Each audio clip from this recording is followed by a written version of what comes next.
Et donc, nous avons réfléchi à ce que cela signifie de voir Jésus apporter un royaume, apporter le royaume de Dieu près des gens. Chose merveilleuse, la mission de Dieu animée par la passion de Dieu. Et Dieu veut que nous nous alignions sur cette passion pour voir le monde, voir la ville, voir les gens comme il les voit, pas de la manière dont nous le faisons souvent, mais à sa manière. Dieu a tant aimé le monde. Et comme Jésus est venu dans le monde pour accomplir cette mission, il veut que les gens, vous et moi, les gens, le suivent, qu'ils se joignent à lui dans cette mission.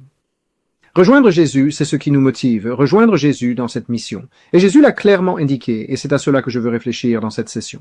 Jésus a été très clair lorsqu'il a appelé ses premiers disciples. Ils étaient appelés disciples. Et disciple se réfère vraiment à quelqu'un qui va apprendre de quelqu'un d'autre en le suivant et en l'observant et en voyant comment il vit sa vie. Cela donnera un exemple de comment vivre. Et c'est vraiment ce que les disciples étaient. Ils ont suivi Jésus et ils ont appris de lui. Et quand il a appelé ses premiers disciples, il est dit juste après que Jésus a annoncé que le royaume de Dieu est proche. Immédiatement après cela, Jésus est allé et il est dit dans Marc chapitre 1 verset 16, il est dit ceci. Alors que Jésus marchait le long de la mer de Galilée, il vit Simon et son frère André jeter un filet dans le lac où ils étaient pêcheurs. Venez, suivez-moi, dit Jésus, et je vous enverrai pêcher des hommes. Aussitôt, ils laissèrent leur filet et le suivirent. Et puis, plus tard dans le même évangile de Matthieu, dans Matthieu, l'évangile de Matthieu, chapitre 16, Jésus dit ceci à ses disciples. Si quelqu'un veut être mon disciple, il doit renoncer à lui-même, prendre sa croix et me suivre. Et ce que Jésus dit, c'est ceci, que si nous allons vraiment être ses disciples, alors cela signifie reconnaître que nous ne sommes pas seulement, nous ne disons pas simplement, d'accord, Jésus, voici ma vie, je vis ma vie et je fais ce que je veux faire. S'il te plaît, entre dans ma vie et donne-moi un cadeau appelé le paradis pour que je puisse continuer à vivre ma vie et un jour recevoir ce cadeau du paradis. Non? Ce que Jésus dit, c'est que si nous allons le suivre, cela signifie que nous nous renions, nous prenons notre croix, nous le suivons. En d'autres termes, nous ne sommes plus ceux qui contrôlent notre vie. En d'autres termes, notre vie ne concerne plus seulement moi. C'est en fait à propos de Dieu, et c'est à propos de Jésus, et c'est à propos de la mission que Jésus est venu accomplir. Quand Jésus dit « Prenez votre croix », il allait littéralement prendre sa croix, aller mourir pour les péchés du monde, mourir pour l'humanité, rapprocher son royaume, mourir pour vous et pour moi, littéralement faire cela. Et donc quand Jésus dit « Sois mon disciple », il dit vraiment « Sois celui qui donnera sa vie ». Fais de moi, fais de Jésus celui pour qui tu vis. Et alors, vous pourrez sortir de vous-même et me rejoindre dans cette grande mission pour apporter le royaume de Dieu à ceux qui sont les derniers, les perdus et les plus petits, ceux pour qui Jésus est venu. Nous pouvons le rejoindre dans cette mission, mais si nous restons au centre, alors nous ne le ferons jamais, car la vie serait toujours centrée sur nous. Et puis à la fin de l'évangile de Matthieu, Jésus dit ceci. « Toute autorité m'a été donnée dans le ciel et sur la terre. Allez donc et faites de toutes les nations des disciples, les baptisant au nom du Père, du Fils et du Saint-Esprit, et leur enseignant à obéir à tout ce que je vous ai commandé. Et assurément, je suis avec vous tous les jours, jusqu'à la fin du monde. » Le but entier de l'appel de Jésus à ses disciples pour le suivre était qu'ils puissent ensuite être équipés pour être envoyés faire plus de disciples, qui pourraient être équipés et envoyés pour faire plus de disciples. Un mouvement qui changerait le monde alors que les gens abandonnent leur vie à Jésus, le suivent, puis partagent ce message avec d'autres, et ils abandonnent leur vie à Jésus, et ainsi de suite. Donc, je veux juste faire quelques points à ce sujet qui sont vraiment importants alors que nous pensons à rejoindre Jésus. Parce que si nous allons rejoindre Jésus, nous devons vraiment nous concentrer sur ces choses. Là, la première chose que je veux dire, il y en a juste quelques-unes. La première chose est celle-ci. Si nous disons oui à Jésus, cela signifie que nous disons oui à sa mission. Parfois, nous entendons des gens partager l'évangile du royaume. Ils parlent de Jésus mourant pour nos péchés, ce qu'il a fait ressuscitant des morts, ce qu'il a fait pour nos péchés afin que nous puissions vivre éternellement. Toutes ces choses sont merveilleusement vraies. Mais parfois, le message se conclut alors par « Eh bien, dites simplement oui à Jésus ». Donne simplement ta vie à Jésus. Viens à l'avant et réponds et tu recevras le Saint-Esprit. Et tout cela est vrai. Et tu iras au paradis. C'est vrai, mais on manque le point que, en fait, Jésus a clairement indiqué que dire oui à lui signifiait renoncer à soi-même, prendre notre croix et le suivre.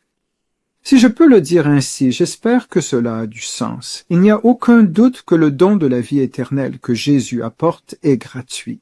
Nous ne le méritons pas. C'est un cadeau. Nous ne pouvons pas le mériter. Nous le recevons. Mais ce n'est pas bon marché. Ce n'est pas quelque chose que l'on peut simplement penser, eh bien je vais juste prendre ça et puis continuer ma vie. Non. Nous ne le méritons pas, mais en le recevant, nous permettons qu'il change tellement nos vies que nous devenons des personnes différentes. Parce que Dieu, le Saint-Esprit qui vit alors en nous, nous transforme de plus en plus en les personnes que Dieu a toujours voulu que nous soyons, et peut ensuite nous utiliser pour apporter la bonne nouvelle du royaume aux gens qui ne savent pas qui est Jésus. Donc dire oui à Jésus ne concerne pas seulement moi. Il s'agit pour moi de dire oui à Jésus et oui à sa mission, afin qu'il puisse ensuite m'utiliser pour réaliser son dessein, qui est d'apporter l'évangile du royaume au monde. Donc, je veux que nous réfléchissions vraiment à cela. Vous êtes peut-être déjà à l'église et vous vous considérez peut-être seulement comme un chrétien. Mais s'il vous plaît, prenez juste un moment pour réfléchir. Avez-vous vraiment dit oui à la mission de Jésus? Avez-vous vraiment été prêt à dire Jésus, je prends ma croix, je laisse ma vie derrière, je te remets tout? Et peut-être que vous n'êtes pas chrétien, peut-être que vous êtes ici parce que quelqu'un vous a amené ou vous en avez entendu parler et vous êtes venu et vous n'avez jamais vraiment voulu y penser auparavant. Ou peut-être y avez-vous déjà pensé, je ne sais pas, mais je veux aussi vous dire que si vous allez dire oui à Jésus, alors vous devez dire oui à sa mission.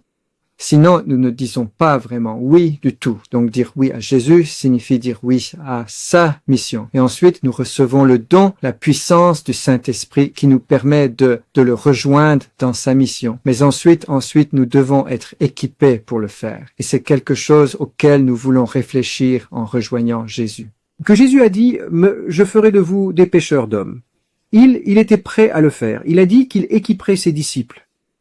Et donc, ce que je veux faire, c'est juste réfléchir à quelques éléments en relation avec cela, comment Jésus a équipé les gens pour le suivre. Et je veux poser juste quelques questions. La première question que je veux poser est celle-ci. Pourquoi Jésus a-t-il fait des disciples? Nous avons déjà beaucoup couvert ce sujet, mais je veux que vous regardiez juste ces quelques points. Après la mort et la résurrection de Jésus, il a dit à ses disciples, cela se trouve dans Actes chapitre 1, verset 8. Il a dit, « Vous recevrez une puissance lorsque le Saint-Esprit viendra sur vous, et vous serez mes témoins à Jérusalem, dans toute la Judée et la Samarie, et jusqu'aux extrémités de la terre. » Jésus a fait des disciples, et je souligne juste cela. Nous l'avons dit précédemment, il a fait des disciples pour qu'ils puissent être remplis de la puissance de Dieu, le Saint-Esprit, afin qu'ils puissent ensuite être témoins dans le monde entier, en commençant là où ils étaient. Ils étaient à Jérusalem quand il a dit cela. Mais cela se répandrait et se répandrait et se répandrait. Et ce que Jésus veut faire avec chacun de nous, alors que nous devenons ses disciples, c'est qu'il veut qu'il nous utilise pour commencer dans notre Jérusalem, là où nous vivons. Et partout dans le monde, il y a des villes et des villages où vivent des chrétiens. Il veut que nous tous, dans ces endroits, commencions à laisser la puissance de Dieu témoigner à travers nos vies de qui est Jésus afin que le monde puisse voir. Parce que Jésus veut que son évangile, le grand évangile du royaume, soit connu de tous partout. Et il veut que moi, et il veut que vous, nous tous, fassions cela. Alors, d'autres questions. Qui Jésus a-t-il appelé à être ses disciples? Parfois, nous pensons que cela devait être les grands leaders, les grands professeurs ou les grands docteurs ou ingénieurs. Je ne sais pas, les grandes personnes, les grands leaders, les politiciens, peu importe. Mais cela me fascine que lorsque nous regardons en arrière, au tout début de l'évangile de Marc où nous avons beaucoup regardé, et Jésus est allé appeler ses premiers disciples, il a appelé des pécheurs. Des gens assez simples, pas très éduqués. Il a appelé des collecteurs d'impôts, il a appelé des douaniers, il a appelé des gens ordinaires. Ce n'étaient pas les grandes personnes éduquées. C'était juste les gens. Et vous pouvez parfois penser, eh bien, les gens que Dieu peut utiliser ne sont pas des gens comme moi. Il ne pourrait jamais m'utiliser. Il utilise seulement les gens qui se tiennent sur des plateformes ou les gens qui ont des doctorats et des diplômes et des choses comme ça. Mais non. Dieu nous utilise tous. Jésus a utilisé des pécheurs, des collecteurs d'impôts, des gens simples. Et à travers des gens ordinaires, des choses extraordinaires pouvaient se produire.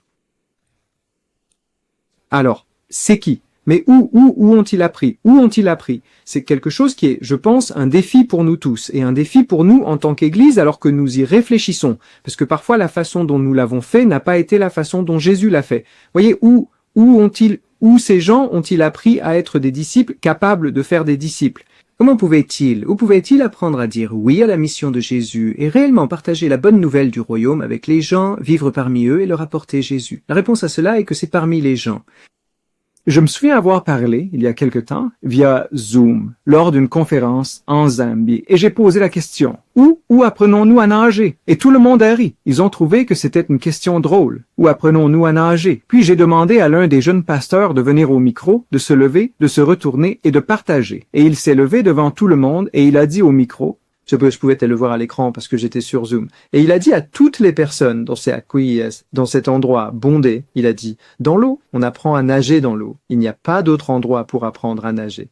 Seulement, dans l'eau, vous pouvez lire des livres sur la natation et la flottaison et toutes sortes de choses. Mais si nous voulons nager, nous devons entrer dans l'eau et ensuite lever les pieds du fond. Et c'est la même chose pour être un disciple qui fait des disciples. Rejoindre la mission de Jésus. Dire oui, le seul endroit où nous pouvons apprendre à faire cela n'est pas dans un bâtiment, mais c'est en fait parmi les gens. Où nous travaillons, où nous vivons, dans notre école, université, collège, hôpital, peu importe, où que nous soyons. C'est là que nous apprenons, et en tant qu'Église, alors que nous nous tenons ensemble comme l'Église dans cette ville, en ce moment tout autour de nous, il y a des gens qui font partie de l'Église de Jésus-Christ dans cette ville où vous êtes.